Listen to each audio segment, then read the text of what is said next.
The paper really has two main takeaways. One is the explicit point that federal policy cannot continue to treat all people with disabilities as a homogeneous group, that in fact different disability types have different needs and, as we can see, different success rates in employment.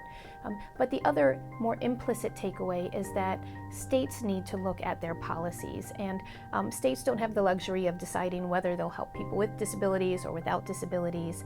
They have to look at the labor market as a whole.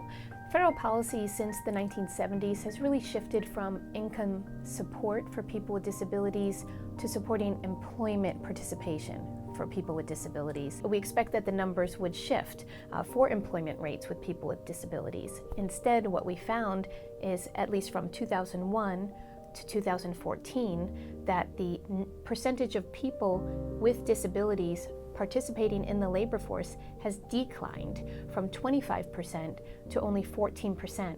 So we wanted to know was, what did that picture look like for people with different disability types? And what we found was that there were pretty significant differences.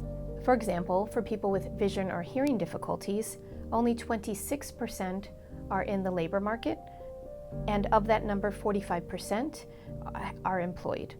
For people with ambulatory difficulties, 17% are in the labor market, and of that number, 22% are employed. For people with cognitive difficulties, 15% are in the labor market, and of that number, 21% are employed. And the lowest numbers are people with self-care difficulties. Only 8% of that population is participating in the workforce, and of that number, only 14% are employed. We also found in our report that there were state-by-state differences, and some of those differences were pretty dramatic.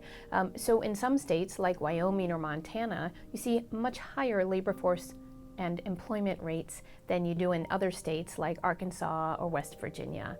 But we do see that in some states, they're having really strong success in helping people with disability of a certain type to improve their labor force participation, which means get them into the workforce, and then improving their employment rates, meaning employers are hiring those people.